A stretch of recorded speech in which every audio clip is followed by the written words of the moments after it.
Entonces, hoy voy a hacer una introducción, o sea, en la misma línea, a una clase de modelos, entre comillas, cuyos cálculos podemos hacer a mano, ¿vale?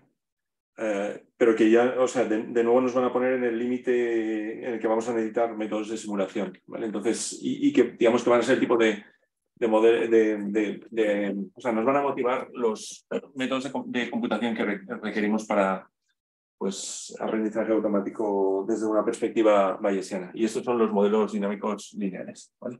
Y después lo que haré será una breve recopilación, ¿vale? Esto es un poco emocionante para mí, ¿vale? Bueno, porque la persona que me enseña estos modelos ha fallecido justo esta mañana. Y bueno, pues es un poco jodido, pero bueno, así hay que ser profesional. Vale, entonces, en los labs que bueno, siempre mencionamos, en el lab 1.2 hay un estudio bastante detallado de modelos dinámicos lineales. Hay una parte de simulación y una parte de aplicación, y los ejemplos que hemos puesto son de hidrología.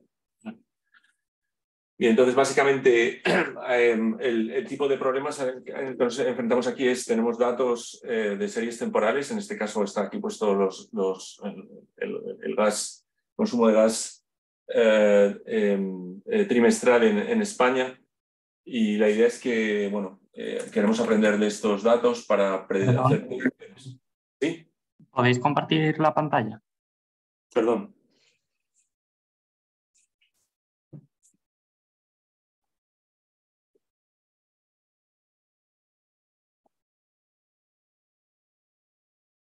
¿Ok, ahora?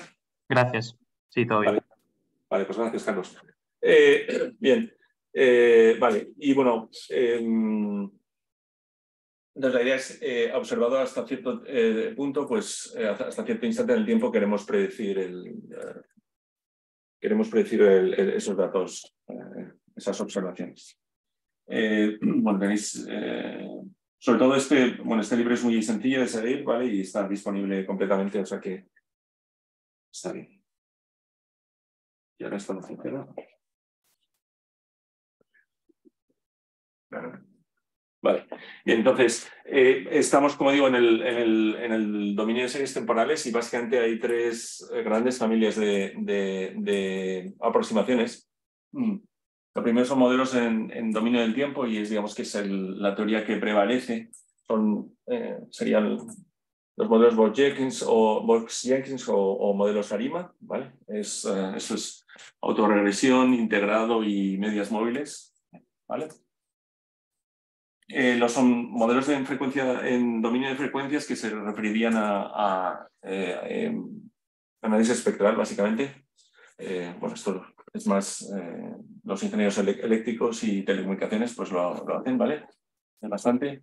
Y el tipo de modelos que vamos a hablar son modelos de espacios de estados, que básicamente consideran las series como la salida de un sistema dinámico sujeto a perturbaciones aleatorias, ¿vale? Y bueno, para relacionarlo en parte ha mencionado hoy Sara en la primera parte, y bueno, con lo que hemos hecho en el otro curso, pues ahora son muy de moda, o lo que han puesto, digamos, en el candelero, pues estas cosas de inteligencia artificial. Redes recurrentes, LSTMs, GRUs y transformes son esencialmente modelos autorregresivos, un poco más complejos, etcétera, pero al fin y al cabo son modelos autorregresivos. Nosotros vamos a hablar de este tipo de modelos, ¿vale? Y bueno, a mí los hemos usado muchísimo, y bueno, a mí me gustan mucho. Los hemos usado en dominios muy diferentes, pues desde detección de anomalías, por ejemplo, en seguridad aérea, en hidrología, etcétera. Y bueno, pues nos permiten, algo que digamos, que falta en muchos de los modelos actuales y que hemos mencionado, un problema es que nos permite una interpretación muy natural de series a través de combinaciones de componentes. Y esto es bastante habitual, que, por ejemplo, en economía podemos utilizar una tendencia de modelización que usamos es usamos tendencias, componentes estacionales y componentes de regresión si disponemos de variables explicativas. Y luego, en un gesto de humildad intelectual, si no somos capaces bueno, con estos tres tipos de términos explicativos, explicar o predecir esa serie, incorporamos típicamente bloques de autorregresión de orden bajo. ¿Vale? Tenemos una estructura probabilística muy potente que nos permite hacer todos los cálculos que necesitamos de forma probabilística. La computación se puede hacer de forma recursiva. Hay extensiones uni y multivariantes y de forma muy natural, cosas que tenemos que hacer con transformaciones de datos, etcétera, que son bastante artificiales en muchos casos, como la no excepcionalidad o el tratamiento de cambios estructurales o tratamiento de patrones irregulares se hace de forma pues, bastante natural. Y desde un punto de vista computacional, hoy solo justo lo traemos por esta razón. Hoy vamos a hacer nos vamos a referir a la parte lineal que podemos tratar con el filtro de Kalman, o sea que es muy eficaz, ¿vale? Esto, por ejemplo, también lo mencionó Sara, los sistemas de guiado automático de aviones, pues básicamente son esto. Y cuando pasamos al caso no lineal, pues ya tenemos que entrar a métodos MC-MC, que digamos que serán fundamentales en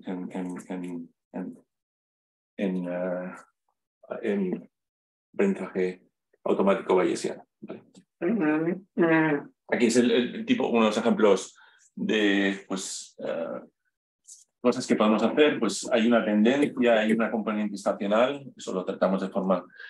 Aquí hay también una tendencia y un comportamiento estacional y además hay un aumento de la varianza, ¿vale? Al crecer el nivel, eso también lo podemos tratar.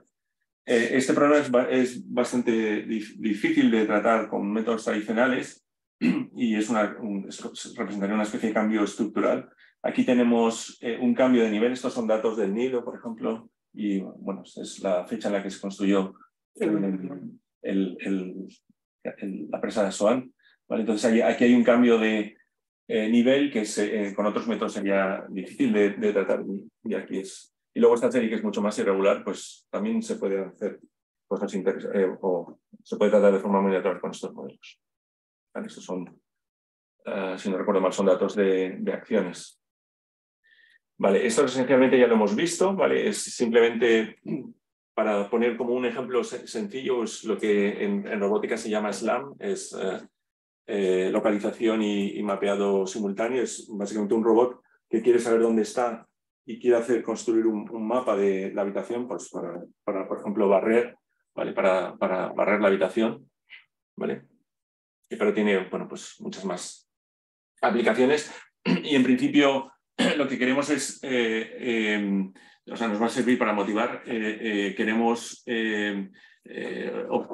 conseguir la posición a partir de una serie de mediciones. Queremos encontrar esta posición a partir de unas mediciones. La versión básica no dinámica, como si dijésemos, tenemos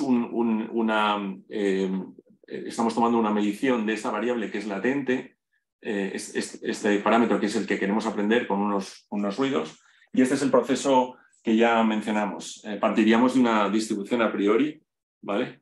Y tendríamos un proceso recursivo que ya hemos mencionado. Básicamente, lo importante, y esto es muy importante para esta discusión de modelos dinámicos lineales, lo importante es que tenemos una serie de que vamos a generalizar. Tenemos unas relaciones recursivas para relacionar, como ya hemos dicho, digamos, las medias a posteriori o las medias predictivas, como veremos, con las medias anteriores y las últimas observaciones, y lo mismo para la varianza. Es decir, que tenemos una actualización recursiva que es una característica habitual y muy útil y muy eficiente en el caso de métodos bayesianos.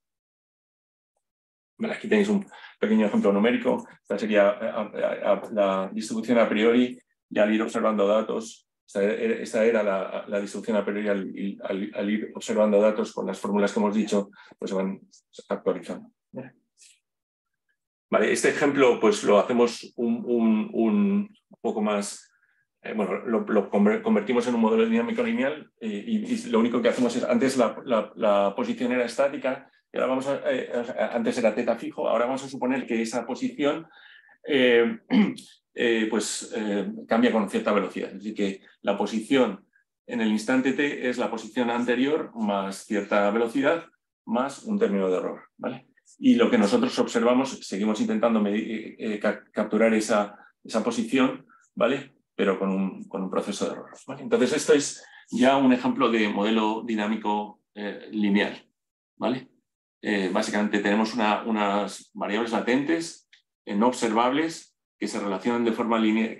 La relación en un instante es una función lineal de la posición en el instante anterior más un ruido, y lo que observamos es una función lineal de las variables latentes más cierto ruido. ¿Vale? Esta recursión se repite en el tiempo más una distribución a priori. ¿Vale? Entonces, lo interesante de esto es que los cálculos que vamos a necesitar, los cálculos interesantes que vamos a necesitar, pues los podemos hacer de forma recursiva. Las cosas que típicamente digamos que al principio partimos de una distribución a priori, que era la de antes, pero vamos a poder actualizar, vamos a poder hacer, o sea, queremos decir cuál es el estado, dados los datos que hemos observado, cuál es el estado, ¿vale? Y el estado en el siguiente instante, ¿vale? Pero sobre todo, o sea, daos cuenta que esto pues realmente no lo podemos observar. Lo que nos interesa es sobre todo poder decir cuáles son las... o sea, lo que nos interesa son los observables. Queremos decir, en muchos problemas de ingeniería, lo que nos interesa es decir pues hacer una predicción del futuro dadas las observaciones, ¿vale? Esta es la distribución predictiva. ¿Vale? Y bueno, este tipo de cálculos que aparecen aquí realmente son generales y son fáciles de... Bueno, ahí vienen unos cuantos ejemplos, ¿vale? Que los podéis ver, los podemos ver. Pero básicamente lo que hemos aprendido con este ejemplo es que hay un proceso observable que va determinado por un proceso latente, excepto por un ruido normal.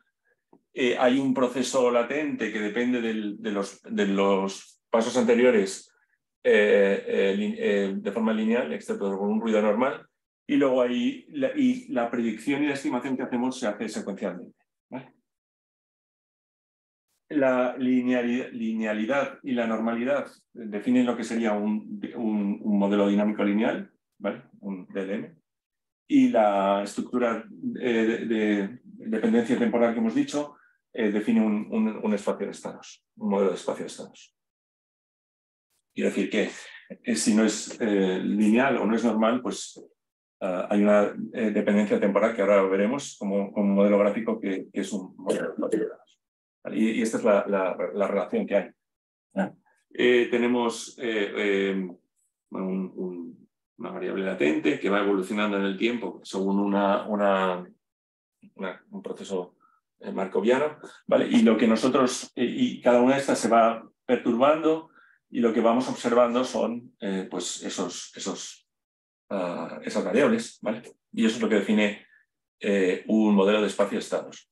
Este mismo grafo, por los que ayer hablamos de ello, se correspondería a un modelo de Markov oculto también.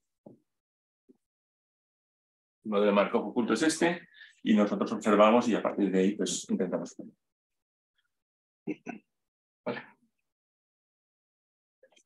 Vale, entonces la definición ya completa sería, tenemos un modelo de espacio de estados, definición completa de modelo dinámico lineal, en el que bueno, pues lo que observamos es una transformación lineal de los estados más un ruido, ¿vale? Y la evolución de los estados sigue una ecuación lineal más un ruido. Y hay una distribución a priori, ¿vale? Los ruidos son independientes y básicamente el modelo dinámico lineal viene definido por estas Fs, estas Gs, estas Vs, estas Vs y estas V de los dobles. Y bueno, y la distribución de ¿vale? Entonces, lo que vamos a ver es que estas plantillas, esta plantilla general, adoptando ciertas Fs y ciertas Gs, pues somos capaces de modelizar tendencias o modelizar comportamiento estacional, etcétera, y eso es muy potente en las aplicaciones, muchas aplicaciones. ¿Vale? Hay muchos ejemplos. El más conocido es el recorrido aleatorio con ruido, que en el caso de lo llamamos modelo de nivel local, ¿vale? Pues fijaros que este sería el nivel, ¿vale? El nivel va evolucionando, o sea, el nivel es el mismo que el nivel en estado anterior más un ruido, ¿vale? Y lo que observamos es el nivel más un ruido, ¿vale? Dependiendo de la relación que hay entre estas dos, aquí suponemos que estas variantes son constantes. Dependiendo de la relación que hay entre ruido y señal, pues tenemos distintos comportamientos. Pero ese es el primer ejemplo, el más sencillo. Tenemos este ejemplo nos permite, este tipo de modelo nos permite construir o representar o modelizar el crecimiento lineal, ¿vale? El comportamiento de crecimiento lineal. Pues básicamente aquí lo que observamos es esta variable latente, ¿vale? Y la relación es este mu es el anterior más esto es una pendiente, es la pendiente, digamos, es un incremento más un ruido aleatorio, y la pendiente es la misma de antes más otro ruido aleatorio. Es como si dijésemos, sí, bueno, es un comportamiento lineal. Bueno. Y como esto, pues hay muchos otros ejemplos que... Entonces, básicamente, los problemas que tenemos que se estudian es dados unos datos, ¿vale? Dados los datos hasta el instante t, queremos decir cosas sobre el estado y también sobre las futuras observaciones. Y los problemas se suelen llamar de filtrado cuando S coincide con t, ¿vale? Que es saber cuál ha sido el estado en ese instante, cuál ha sido el estado. Son de predicción cuando quieres predecir a futuro, y son de suavizado cuando has llegado hasta aquí y quieres predecir hacia atrás. O sea, quieres predecir hacia atrás, ¿vale? Esto, por ejemplo, se utiliza, este problema se utiliza para cuando se quieren recuperar grabaciones de discos de jazz de los años 20, pues para limpiarlos, ¿vale? Para limpiar esas imágenes. Vale. Y bueno, pues las operaciones, digamos que aquí está resumido todo el tipo de operaciones, y como veis es completamente probabilístico todo lo que se hace, ¿vale? Entonces queremos decir a un paso, queremos decir la predicción a un paso, dados las observaciones, cuál es el estado, cuál será el siguiente estado, pues es lo que hemos dicho, o sea, si supiésemos cuál es el estado actual, el siguiente, pues tenemos este modelo probabilístico. Lo que pasa es que no conocemos ¿vale? Pero sí lo tenemos expresado mediante cierta distribución, ¿vale? Entonces nos quitamos esa incertidumbre para tener esa expresión. Y bueno, al menos en las aplicaciones que más nos interesa más esta distribución, que es la predictiva, y el argumento sería el mismo, que es importante, por eso lo repetimos varias veces. Si conociese cuál es el estado, esta sería la distribución, esta sería mi predicción, ¿vale? Esta distribución, ¿vale? Pero no conozco cuál es el estado y empleo esta distribución, que es la que tenía aquí, ¿vale? Entonces, y me quito la incertidumbre que tengo sobre ese estado integrándola, ¿vale?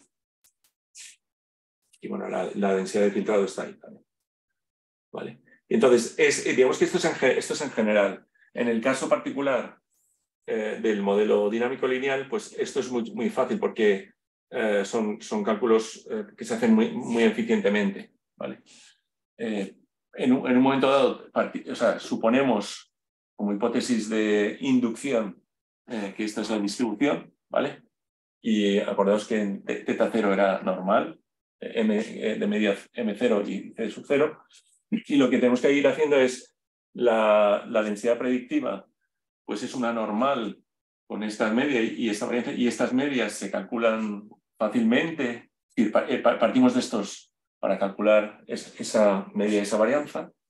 Estas nos sirven para calcular la densidad predictiva, que es una normal, y la media y la varianza, pues, pues este elemento sale de aquí y este lo conocemos, y este elemento procede de aquí, y estos dos, bueno, este y este lo conocemos o lo tenemos estimado, y luego ya en el siguiente paso, pues de nuevo, lo único que tenemos que hacer es, o sea, hemos hecho una predicción, esta es la predicción que hacemos, la predicción puntual, lo único que tenemos que ver es cuál es el error de la predicción, y bueno, pues hacemos una media, se calcula a partir de algo que tenemos calculado y otros elementos que o bien conocemos o hemos calculado, y la varianza, pues también a partir de elementos que hemos calculado.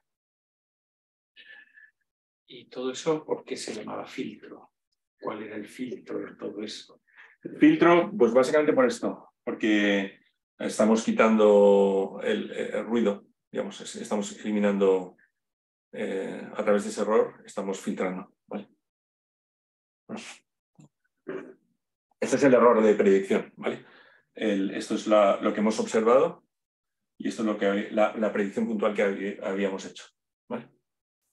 Insisto, aquí es muy importante conceptualizar que esta es la predicción puntual, pero es importantísimo recordar siempre que las predicciones que hacemos son probabilísticas, ¿vale? Entonces es una distribución con media esta y esa variable. Es como si dijésemos, en lugar de decir, en lugar de que el gobierno diga que la inflación el año que viene va a ser del 3%, ¿vale? Y típicamente se va a equivocar, pues va a decir algo del estilo, la inflación el año que viene va a ser una normal de media 3 y varianza pues 0,5, ¿vale? Eso es lo que estaría diciendo. Ese concepto es muy importante. Vale, y bueno, insisto que todo esto es dentro de un marco probabilístico. Acá pasos, acá instantes, acá meses, acá años, básicamente sería una situación, hasta este momento tenemos estos datos, pero que queremos predecir esta observación dentro de cada instantes, y digamos que las fórmulas recursivas son iguales. Vamos, el concepto sería, no sé, por ejemplo, aquí para esta predicción, si conociésemos el estado en el instante, dentro de cada instante, pues este es el modelo, ¿vale? No lo conocemos y la incertidumbre que tenemos es esta aquí, que es el estado dentro de cada instante dados los datos que he observado. Y lo que hacemos es que nos quitamos esa incertidumbre, ¿vale? Y en el caso del modelo dinámico lineal, pues bueno, la recursión, o sea, se puede hacer de forma recursiva, ¿vale? Lo cual no quiere decir, bueno, en un proyecto que hizo Simón, ¿vale? Pues digamos que esto lleva demasiado tiempo para dar o sea, nos llevaba demasiado tiempo para hacer los cálculos en el poco tiempo que había para dar una respuesta al ingeniero correspondiente, y bueno, pues en algunos casos pues hay que digamos que hay que ser humildes y bueno, pues renunciar pues, a calcular a esta cosa y conformarte con calcular estas recursiones si nos daba tiempo a hacerlo en la ventana de tiempo, esto no, pues eso es lo que, así es como salimos del paso. Vale, y luego importante también, y ya lo hemos dicho en otros casos, es que bueno, los errores de predicción, en línea con lo que ha preguntado Jesús, tienen esta forma, y podemos dar un montón de información sobre su distribución, y bueno, pues la validación de los modelos que hacemos pues se basa en una serie de propiedades que deberíamos esperar y analizar de forma probabilística esos errores. un concepto muy importante, es un principio de superposición que básicamente viene a decir que la suma de modelos dinámicos independientes es un modelo dinámico lineal y la estructura pues, tendría esta estructura de cajas, es decir, que la supermatriz G se compone de estas matrices en la diagonal, lo demás serían ceros. La matriz de varianzas o varianzas pues, también tiene esa estructura diagonal. Estas son simplemente las sumas y el vector F pues es la ¿cómo se dice? Bueno, vamos acoplando los distintos vectores. Y esto nos permite construir una estrategia de construcción de modelos muy potente basada en bloques, ¿vale? Entonces, hay bloques, pues, bloques de tendencia, ¿vale? Que tienen una estructura aquí descrita, ¿vale? Hay bloques si la tendencia es polinómica de orden n, pues esa sería la estructura, esta sería la matriz y este sería el vector, ¿vale? Y la función predictiva, para que entendamos el nombre polinómico, tiene esta forma, que es un polinomio de grado n-1, ¿vale? Entonces, si ponéis n es igual a 1, pues es un modelo de nivel. Si es 2, es una recta, ¿vale? Si es 3, es un comportamiento cuadrático, ¿vale? El comportamiento estacional se puede tratar de esta forma, con estos bloques, y hay otras formas un poco más eficientes. ¿Vale? Y este concepto también es muy importante, el concepto de regresión que vimos aquí y hemos visto en el otro curso, pues podemos hablar de regresión dinámica. Hablamos de regresión dinámica en el sentido de que este sería el modelo estándar o estático de regresión, ¿vale? Bueno, pues aquí lo que decimos es que los términos de los pesos de regresión y el intercept, ¿vale? Pues también pueden ir evolucionando en el tiempo, ¿vale? Y el tipo de modelo, bueno, la evolución sería algo de... Vale, entonces la idea es que, bueno, pues la estrategia que usamos, como he dicho, es típicamente, bueno, una vez que analizamos los datos de forma exploratoria, pues incluimos un bloque de tendencia, otro estacional, otro de regresión, ¿vale? Y cuando no somos suficientemente, o no somos capaces con eso, pues añadimos un término autorregresivo de orden bajo, y esa estrategia de modelización es muy potente en muchos problemas de ciencias y de economía, etcétera, etcétera.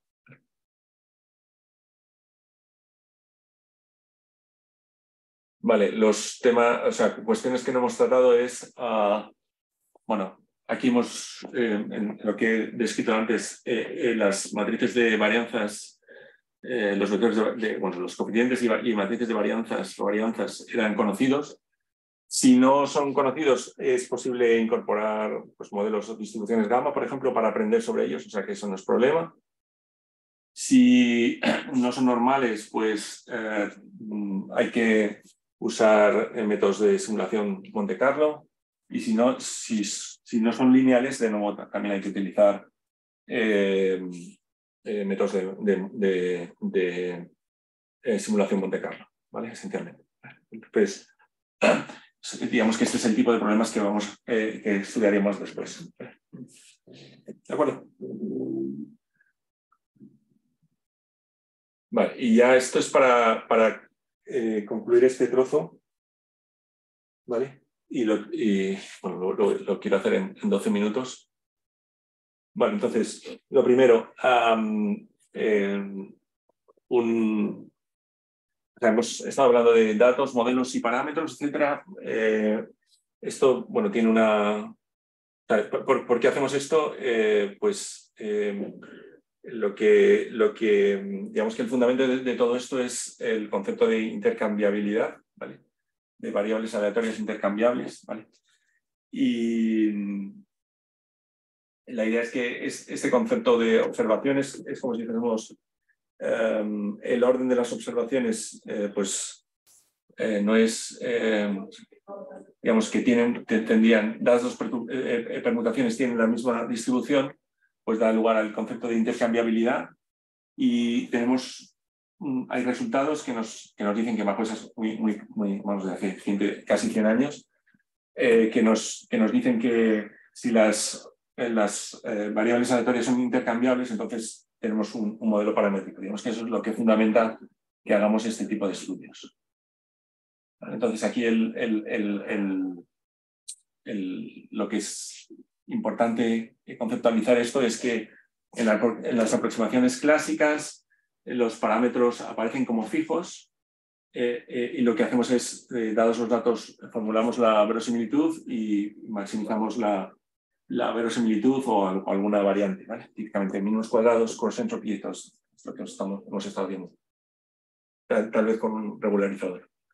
Y aquí, importante, los parámetros hay incertidumbre, ¿vale?, sobre ellos. Lo analizamos mediante una distribución a priori y el primer paso sería igual, dados los datos, formulamos la verosimilitud y lo que hacemos después es agregar las dos fuentes de información que tenemos, la verosimilitud con la distribución a priori, ¿vale? Aquí habría que, bueno, y veremos un poco más adelante algo de, bueno, pues cómo asignamos estas distribuciones a priori. En los modelos tan gigantescos que se utilizan ahora realmente no hay tanta información de expertos, pero lo que se intenta es modelizar propiedades más estructurales del tipo sparsity y similares, ¿vale? O sea, en los modelos pequeños pues sí puede haber un biólogo que nos puede decir, que tiene información de expertos sobre ciertos parámetros, pero en modelos tan gigantescos como se tienen ahora, pues no tiene demasiado sentido, creo. Vale, y bueno, pues nada, formulamos la verosimilitud, la log verosimilitud, encontramos el estimador, o sea, maximizamos eso para encontrar el estimador y a partir de ahí, pues lo introducimos en el modelo correspondiente para hacer predicciones ¿vale? En inferencia bayesiana utilizamos una distribución a priori y aquí hay una bifurcación que puede ser distribuciones, hay toda una industria de inferencia bayesiana, llamémosla objetiva, con distribuciones a priori no informativas que hemos utilizado ya en algunos de los ejemplos anteriores. Yo creo que todos los ejemplos que hemos visto hasta ahora han sido lo que se llaman con distribuciones a priori conjugadas, que hacían los cálculos muy fáciles. Si os acordáis, casi todos los ejemplos que hemos visto, la a priori y la posteriori de la misma familia, ¿vale? Pero esto muchas veces no, y eso es porque la distribución a priori es conjugada con el modelo que usamos. Y esto, digamos que es lo que durante muchísimos años constriñó esta aproximación. En, no sé, tipo 1990 se produjo un movimiento de liberación del modelo, ¿vale? Porque de la liberación, y la idea es que se dejó de trabajar con a priori, o ya no era necesario trabajar con distribuciones a priori conjugadas, y esto produjo la explosión que se produjo en los 90 en este campo, ¿vale? Entonces, aquí, bueno, pues hablaremos un poco más adelante de cómo se asignan estas distribuciones a priori, porque es importante y no se suele hablar, la verdad, muchas veces de ello. Vale. Y todos los cálculos que vamos a hacer son probabilísticos. El fundamental es la fórmula de Bayes, ¿vale? Y ya lo hemos visto unas cuantas veces. Las cosas esenciales es que muchas veces vamos a hacer, esta es la distribución a posteriori, que realmente es proporcional al producto de la a priori por la verosimilitud. Ese es el truco que vamos a usar un montón de veces. Y luego recordar que este denominador, que es el que nos da todos los problemas, es de muy difícil cálculo, es lo que se llama la evidencia. Y eso es lo que nos lleva a buscar trucos de distinto tipo para poder hacer los cálculos en muy alta dimensión. Vale, entonces también es que esta distribución resume toda la información disponible y es la que utilizamos. Insisto que tenemos incertidumbre sobre parámetros. Esta es la distribución que resume la incertidumbre que hay sobre los parámetros que nos interesan. ¿vale? Y ya con eso hacemos todos los problemas tradicionales, ¿vale? Con eso resolvemos todos los problemas tradicionales. En dominios bio, geología, química y similares, pues hay un interés por los problemas de estimación, en particular estimación puntual. Y bueno, pues esas son las distintas versiones que se pueden hacer, ¿vale? O por estimación por intervalos, ¿vale? Y ahí son las dos versiones principales que hay. Y por contraste de hipótesis, ¿vale? Aquí, bueno, como si dijésemos, en estos dos problemas las respuestas numéricas son muy similares a las que obtendríamos en inferencia clásica, ¿vale? En este problema y en este problema, aquí las respuestas son bastante diferentes. Vale, entonces, básicamente lo que nos fijamos es, lo que buscamos es dadas dos o más hipótesis, los que nos fijamos es buscamos la hipótesis de máxima utilidad esperada. ¿Vale? Y los resultados son bastante diferentes aquí. Y lo que sería más la comunidad de ingeniería o de machine learning, les interesa más la predicción. Los otros problemas son más de, digamos, ciencias básicas, como si dijésemos. Y aquí es más la predicción. Queremos predecir observables dados los datos, y este es el razonamiento que hemos hecho un montón de veces y que repito por última vez, que ya lo he hecho como 6 o 7 veces. Es que tenemos el modelo y quiere decir que si conociésemos los parámetros, este sería el modelo, ¿vale? Que emplearíamos para las actividades de predicción, etcétera, pero no lo conocemos, tenemos incertidumbre. O sea, no ponemos aquí el teta gorro y tiramos para adelante, como hemos hecho hasta ahora, sino que tenemos una incertidumbre sobre estos parámetros dada por la distribución a posteriori que nos quitamos de encima con integración, ¿vale? Y ese es el objeto que nos interesa. El futuro es incierto, entonces tenemos una distribución, o sea, no queremos una distribución, no queremos una predicción puntual, sino que queremos esta distribución. Es mucho más útil para pues, un montón de actividades científicas y de ingeniería. Si queremos, esta la podemos resumir, o sea, esta distribución la podemos resumir pues, no sé, con la esperanza predictiva o con intervalos predictivos, ¿vale? Perdona un momento. Yes. Recuérdame por qué multiplicas esas dos Fs. Sí, o sea, estoy simplemente argumentando. El argumento es, si yo supiese el verdadero valor, este sería el modelo, ¿no? ¿Vale? Pero no conozco, o sea, tengo incertidumbre, y la incertidumbre la tengo caracterizada por esto, ¿vale? Con esta densidad, ¿vale? Es como si dijésemos, estoy ponderando este modelo, ¿vale? Esas F son distintas. Sí, son dos distintas. Esa es este es el modelo, ¿vale? Y esta es la incertidumbre que tengo, esta es la posteriori. Vale, y luego aquí esto también es frecuentemente olvidado. Yo digo que, bueno, yo al menos hago ciencia, es una visión muy ingenieril a lo mejor, pero hago ciencia para que la gente tome decisiones o ayudar a tomar decisiones, ¿vale? Entonces,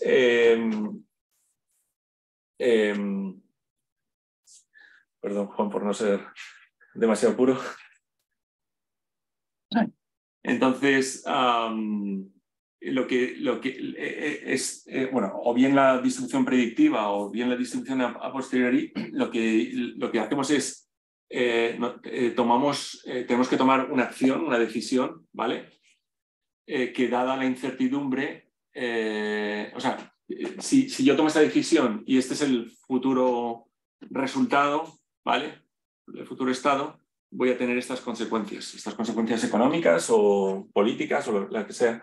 Entonces lo que yo tengo que tomar es estas decisiones de máxima utilidad esperada. esta es utilidad esperada a posteriori o utilidad esperada predictiva. Depende del contexto del problema. ¿Vale? Ese es el tipo de problemas que vemos. Y lo es muy importante, o sea, porque esto es importante, es porque además nos permite dar una teoría unificada de inferencia. Quiere decir que, básicamente lo que quiero decir es que escogiendo, en función del tipo de acciones que yo coja y en función de la utilidad o la pérdida que considere, pues somos capaces de recuperar todos los problemas que hemos estado viendo antes, todos estos problemas que hemos visto ¿vale? Pues los recuperamos. En particular, aquí he puesto el más sencillo, es si yo cojo que el espacio de acción es el espacio de parámetros y la pérdida, o sea, la menos utilidad es el error cuadrático medio, que hemos estado haciendo en muchos de los problemas de regresión que hemos visto hasta ahora. Bueno, pues si resolvemos el problema, vemos que la acción que tengo que tomar, la decisión que tengo que tomar, la decisión óptima, la que minimiza la pérdida esperada o maximiza la menos pérdida esperada, es la esperanza a posteriori. ¿Vale? Es decir, que aquí hemos hecho un recorrido por las distintas recetas o soluciones que hay. ¿Vale? Pues por ejemplo aquí nos aparecía que debíamos, o sea, un estimador puntual era la esperanza. ¿Por qué me interesa? Pues aparte de que tal vez sea intuitivo, pues lo podemos justificar dentro de este marco. ¿Esto asume que hay una utilidad máxima en esas distintas utilidades que pones? ¿Que hay un único máximo? En este caso sí, o sea, en este caso es sencilla, ¿vale? Esta es convexa y todo esto, ¿vale? Pero efectivamente en muchos problemas hay las utilidades pueden ser multimodales y por tanto la utilidad esperada es multimodal. ¿Vale?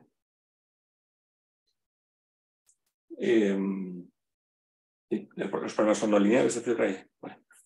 ¿Y eso no complica de alguna forma que cuando estás maximizando y tal? Sí, complica completamente. Quiere decir que si no tienes cuidado, pues acabas en un óptimo local que puede ser bastante malo. ¿Vale? Pero es un problema. Sí, es un problema. Definitivamente. Vale. Bueno, entonces, así en resumen, todo lo que hemos estado viendo, si os habéis ido fijando, pues aparecían integrales complejas. Son integrales complejas con integrandos complejos más optimización. Esas son las dos operaciones que tenemos que hacer.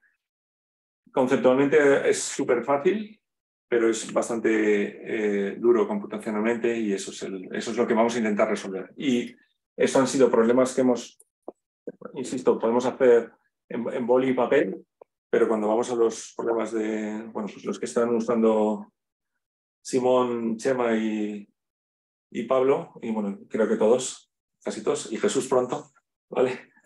Y los de la audiencia, pues me imagino que están en la misma historia, pues más fastidiado, ¿vale? Entonces, eso es lo que vamos a intentar resolver. Esto me lo voy a saltar, pero esos son modelos gráficos que ya hemos visto, ¿vale? Pero me gustaría decir es que estos modelos estadísticos que hemos visto los podemos ver como modelos gráficos. Entonces, los 2 minutos que quería robaros solo es, aquí tendríamos las observaciones x1, x2, etcétera, xn y la distribución θ. Entonces aquí tendríamos la distribución a priori y aquí iría la distribución del modelo. Entonces lo que queremos es ver, una vez que observamos esto, queremos predecir esto. Este sería el ejemplo de todos los problemas de inferencia. En predicción sería el mismo esquema, pero tenemos i dado θ. Aquí sería la distribución de i dado θ. Y el problema de predicción es, dadas estas observaciones, queremos predecir esta cosa, ¿vale? ¿Vale? En el esquema más general que he puesto de decisión, pues se completa un poco más porque es lo que queremos. Si queremos queremos hacer una serie de acciones y queremos tomar una decisión y el resultado de decisión va a depender de un resultado futuro, de una observación futura. Y la utilidad que recibimos depende de la decisión que tomamos y de la observación futura. Y la idea es dadas unas cuantas observaciones que hemos tomado, queremos tomar la mejor decisión. Y por último, algo que usaremos un poco más adelante es la clase de modelos que es importante, que son los modelos jerárquicos. Antes es como si dijésemos, tenemos un grupo de observaciones, yo qué sé, pues en Galicia, otras en Madrid, otras otras en Canarias, ¿vale? Las observaciones dependen de unos parámetros propios de esos grupos, digamos, ¿vale? Pero a su vez estas observaciones vienen de una superpoblación, ¿vale? O de un superparámetro, un hiperparámetro, ¿vale? Entonces lo que tenemos es las observaciones de Madrid, dados los parámetros de Madrid, etcétera, pero los parámetros de Madrid a su vez dependen de un hiperparámetro, ¿vale? Y eso pues, pues lo vamos a utilizar mucho, ¿vale? Pero lo interesante es que con el mismo marco gráfico probabilístico podemos ver esa complejidad o esa variedad de problemas. Y seguimos. Vale. No sé si queréis hacer alguna pregunta.